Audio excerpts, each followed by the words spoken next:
Hello everyone, কথা ধারাবাহিকের আজকের পর্বে দেখতে পারবেন বুলি যেহেতু বুড়ি সেজে থাকে এবং তাকে গুন্ডারা রাস্তায় গাড়ির মধ্যে দিয়ে কিডন্যাপ করে নিয়ে যেতে গেলে রাস্তায় দেখতে পায় পুলিশ চেকিং করছে, তাই তারা বুলিকে গাড়ি থেকে ঠেলে ফেলে দেয় এবং তার মাথায় চোট লাগে। এদিকে প্রত্যয় গাড়ি চেকিং করতে করতে ভাবে কথা থাকলে নিশ্চয়ই কোনো ইনোভেটিভ আইডিয়া দিত, কি একটা কেসে আমি ফেঁসে গেলাম। এদিকে এভি প্র্যাটিকে ফোন করে বলে, বুলিকে আমার খুব সন্দেহজনক মনে হচ্ছে, ডেঞ্জারাস মেয়ে মনে হচ্ছে, বাড়িতে নেই, একটু খুঁজে দেখার ব্যবস্থা করতে। এদিকে বুলিকে রাস্তায় কিছু লোক জল দিয়ে জ্ঞান ফেরায়, আর বুলি বাড়ি ফিরে এলে এভি বলে, এত রাতে তোমার বাড়ি ফেরার সময় হলো, সত্যি করে বলো কোথায় গিয়েছিলে। বুলি বলে, আমি খেলা দেখাতে গিয়েছিলাম। এভি বলে, এত রাতে খেলা দেখাতে? রাজা রানীকে নিয়ে যাওনি কেন? আর কত টাকা হয়েছে দেখাও।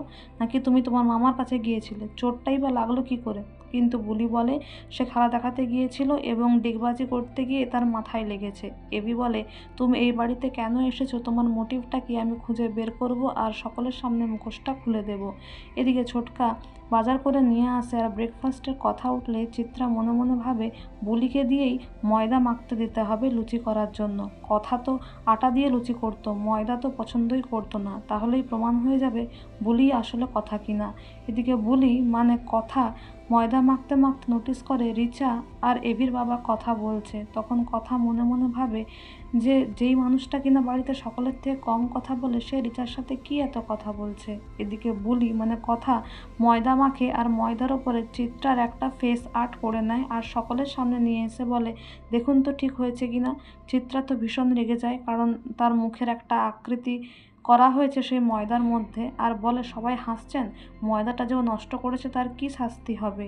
এদিকে বুলি বলে, ময়দাটা আমি পটের বিবি কাকিমার মতোই মেখেছি ঠিকই, নষ্ট হয়ে গেছে ঠিকই, কিন্তু আমি আটা আলাদা করে মেখে রেখেছি, তাই দিয়ে লুচি হবে। এদিকে এভি মনে মনে ভাবে, মেয়েটা কি ইচ্ছে করে ময়দাটাকে নষ্ট করলো? ও কথার মতোই আটা দিয়ে লুচি বানাতে চাইছে, কিছু একটা সাসপিসিয়াস ব্যাপার আছে। তো বন্ধুরা, এই ছিল আজকের কথা ধারাবাহিকের update. Thank you so much for watching the video.